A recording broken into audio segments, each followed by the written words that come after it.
రాష్ట్రంలో ఏదైతే ఉందో కూటమి వర్సెస్ వైసీపీగా పెద్ద ఎత్తున చర్చ జరుగుతున్న నేపథ్యం కూటమి అయితే ఒక రెడ్ బుక్ రాజ్యాంగం అమలవుతోంది రాష్ట్రంలో అని చెప్తున్నటువంటి పరిస్థితులు అయితే ఉన్నాయి. కూటమి ప్రభుత్వం ఏకంగా కల్తీ చేసి మరీ వారు ఏకంగా ఎదురుదాడి చేస్తున్నారని చెప్తున్నటువంటి నేపథ్యం.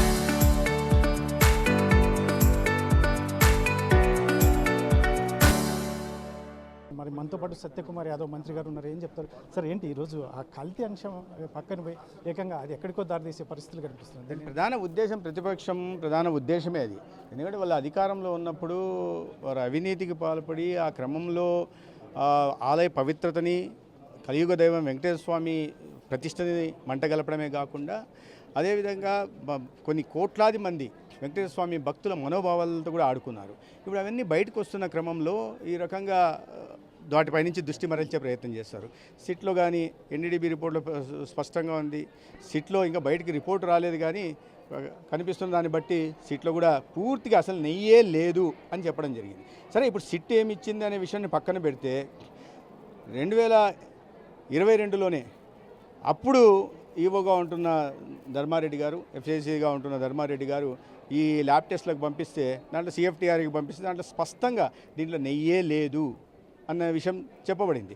దాన్ని తొక్కిపట్టి దాని తర్వాత ఈ సంస్థలతో మాట్లాడుకొని పెద్ద ఎత్తున అవినీతికి పాల్పడారు. సరే, డబ్బులు ఇక్కడ అవినీతి ఒకటే ఉందా, లేదా ఆలయ పవిత్రతను కూడా తగ్గించాలనే ఆలోచనలో ఉన్నారా? ఎందుకంటే ముందు నుంచి చూస్తే మీరు చాలా సంవత్సరాలుగా 7 కొండలుగా 2 కొండలు అన్నారు. తర్వాత ఆలయ భూముల్ని వేలం వేసే ప్రయత్నం చేశారు. లేదా సంప్రదాయాలను మంటగలుపుతూ ఏనాడు బ్రహ్మోత్సవాల్లో ఏ రకంగా పట్టువస్త్రాలు అందించాలో దాన్ని సమర్పించే ప్రయత్నం చేయలేదు. అన్యమతస్తులు డిక్లరేషన్ ఇవ్వాలా, దానికి కూడా ఏనాడు సుముఖంగా వ్యక్తం చేయలేదు. అబ్దుల్ కలాం గారు కూడా వచ్చి డిక్లరేషన్ ఇచ్చారు అన్యమతస్తులు కాబట్టి. దాని తర్వాత కూడా అనేక మందిని మీరు ఇప్పుడు మాట్లాడుతున్న వాళ్ళు ఎవరైతే ఉన్నారో, గతంలో టీటీడీ చైర్మన్గా ఉన్న వాళ్ళందరూ ఆ హయాంలో అనేక మంది అన్యమతస్తుల్ని అక్కడ ఉద్యోగస్తులుగా చేర్చారు. అదే కాకుండా అన్యమత ప్రచారానికి కూడా పాల్పడ్డారు, శిలువను కూడా పెట్టారు. దీని వెనకాల ప్రధాన ఉద్దేశం ఏంటంటే ఈ పవిత్రతను తగ్గించాలా అనే ఉద్దేశమే, అవమానపరచాలి హిందువుల్ని అనేది ప్రధానమైన దాన్ని ఇవాళ మళ్ళీ కొనసాగిస్తున్నారు. ఇప్పుడు ఇవన్నీ తప్పులు బయటపడుతున్న నేపథ్యంలో వాటి నుంచి దృష్టి మరల్చడం కోసం ఇప్పుడు కొత్త పాట అనుకొని కులాల మధ్య గొడవలు పెట్టే ప్రయత్నం చేశారు. చాలా పద్ధతిగా, ప్రణాళికాబద్ధంగా కులాల మధ్య, ప్రాంతాల మధ్య పెంచే ప్రయత్నం చేస్తున్నారు, వైషమ్యాలు పెంచే ప్రయత్నం చేస్తారు. ప్రజలు గమనిస్తున్నారు, వాళ్ళు విఘ్నులు, ఏం జరిగిందో తెలుసు. కల్తీ అదైతే చాలా స్పష్టంగా ఉంది. సిఎఫ్టీఆర్ఐలో ఉంది, ఎన్డీడీబీ రిపోర్ట్లో ఉంది. నాయకులు చెప్తున్నది ఒకటి సార్, అక్కడ జంతు అవశేషాలు ఏమాత్రం లేవు. మొదట్లో మీరు అనవసరంగా అనౌన్స్ చేశారు, కాకపోతే కల్తీ అనే మాట పక్కకు పోయి ఏకంగా అవశేషాలు, జంతు అవశేషాల మీదే జరుగుతున్నటువంటి మీరు కూటమి ప్రభుత్వం వెనకబడిపోయిందా? దీన్ని కొంచెం డిఫెన్స్ దాంట్లో ఎన్డీడీబీ రిపోర్ట్లో పబ్లిక్ డొమైన్లో ఉంది. మీరు కూడా పత్రికలు కూడా చూడండి, ఎన్డీడీబీ దాంట్లో చూడండి, చాలా స్పష్టంగా అనిమల్ ఫ్యాట్ ఉందనే విషయాన్ని ఎన్డీడీబీ రిపోర్ట్ చెప్పింది. దాన్నే ప్రస్తావించారు. ఎన్డీడీబీ రిపోర్ట్ ప్రస్తావిస్తుంటే ఇవాళ దాని నుంచి దృష్టి మరల్చడం కోసం మరింత దాని మీద చర్చ పెట్టి అవిపవిత్రం చేసి రాజకీయ అంశం చేసే ప్రయత్నం చేస్తున్నారు. ఇది దైవానికి సంబంధించిన విషయాలు మేము రాజకీయాలు చూడదలుచుకోలే.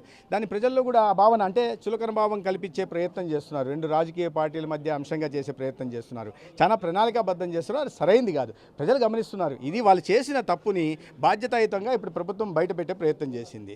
దాని నుంచి దృష్టి మరల్చడం, దొరికిపోయారు కాబట్టి దొరికిపోయిన దొంగ దాని నుంచి దృష్టి మరల్చే ప్రయత్నం. సార్, బల్జల్ని టార్గెట్ చేస్తున్నారు. ఒకసారి ఫైనల్గా బల్జల్ని టార్గెట్ చేస్తున్నారు కుటుంబ ప్రభుత్వం అనేది చెప్తున్నారు.